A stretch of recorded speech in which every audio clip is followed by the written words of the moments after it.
Continuing coverage here at Vauxhall Road, home of Hemel Hempstead, with Chippenham Town Academy manager Joe Sharples. Joe, 5 lads on the bench today, 1 in the first 11. Got to be said, we're doing some great work at the moment. Yeah, really pleased. I mean, we're starting to see the fruits of a number of years' worth of work. But full credit to the players, because we wouldn't do it unless they were good enough. It's not a token thing, and they're impressing in training, and obviously circumstances have fallen their way, and yeah, really pleased to have 6 involved today. Good stuff. And I mean, we're starting to see a little bit more of the academy now as it's sort of pressing through. I think your home games are now being played at the ground, and sort of they're alternating really between times where most supporters now can get in and see it. And I suppose you're really painting an advert for why coming down and watching the 23s might be a real good way to spend the day. Yeah, definitely. We're trying to move as many games, home games, to a Friday night to allow supporters to come, if they go watch the first team on a Saturday away from home. So yeah, there's a lot of work, and the support from the club and from the chairman of the board has been really good, particularly this season. But again, that's because of the players and the sort of consistent work that they're putting in. And yeah, we're starting to see those results. Good stuff. And I suppose really from the sort of the football purist standpoint, we'd sort of probably ask, where we're finding such talented players. I mean, looking at certain lads that are coming through, particularly Ola, who's started the last 2 games and really showed himself to be a real standout performer, certainly for the level. Where are we casting our net to find players like that, Joe? Is this all your hard work through the week, or is it a good selection, a good team of people around you that are chucking their work in as well? Yeah, I mean, it's it's the result of a lot of people's efforts. Obviously, Chippenham and Wiltshire in general is quite a rural area, so there's 2 sides to our talent ID. We look for the best local lads, but obviously the nature of where Chippenham is in the country, there aren't that many, so we have to look further afield. Obviously, we've brought Ola and a few other players in from over in Ireland, and what we generally try and do are find players in parts of the country where maybe there aren't many playing opportunities for them. Bring them in, offer them a development programme that will help them, and there's a lot of now players as a result that see this club as a great opportunity to go and establish and start a career in the game. So yeah, that's sort of the second part of our talent ID really, in terms of taking players from elsewhere. We invest a lot in their accommodation and look after them when they come, and then obviously, as you're starting to see with Ola, they get the opportunities because they're good enough to play, and that therefore repeats, and we then get more good players that want to come in because they see the success that the boys are having at the moment.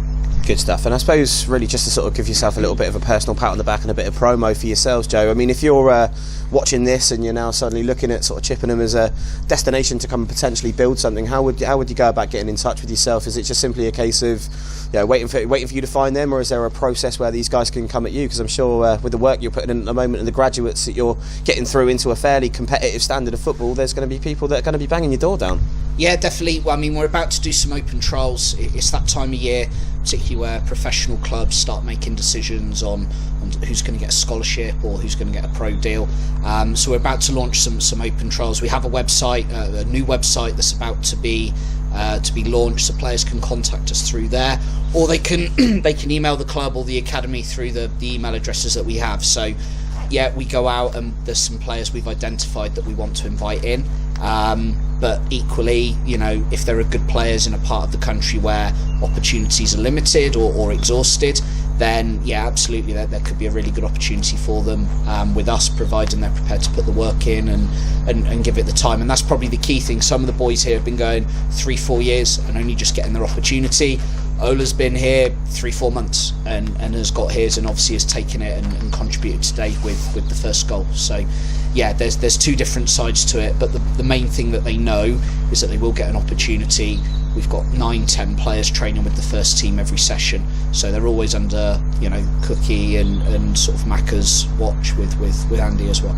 Good stuff. And Joe, obviously we've got our next game coming up against Bath City. A nice stranger to this affair. You've been with the club for a little while now, and I believe actually the last game, I think on the Boxing Day derby, you and I actually sat together in the stands and watched it sort of break down as a bit of a difficult game, as I think I was under commentary that day, and it was a bit hard to keep it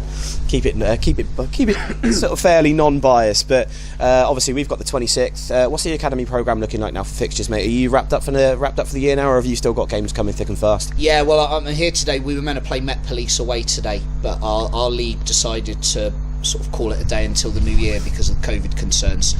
We've actually just agreed at a friendly away on Monday night against Freetown's first team, who are having a really good season. We've got a really strong squad, so that'll be a really good test for our players to see how they go and cope with a team that would probably, were it not for COVID, be in the division below us. So we have that fixture. The 23s will train over Christmas to keep them ready as and when Mike needs them, because obviously the first team have got a busy game schedule. But yeah, we won't then restart until I think the 9th of January, and we haven't been given our fixtures for the month yet. So hopefully, touch words, COVID will sort of go and sort of slowly disappear, and then we can resume playing. Perfect. Well, Joe, we'll wish you all the very best for your friendly. Say hello to Riggy for us, won't you? I'm sure we do miss him very much. But for all of the work that you're putting in, congratulations from all of us, and Joe, from all of us as well. A very Merry Christmas to you and your family, and we hope to see more of you in the new year, and your lads obviously coming through. Brilliant. Perfect. Cheers, Joe.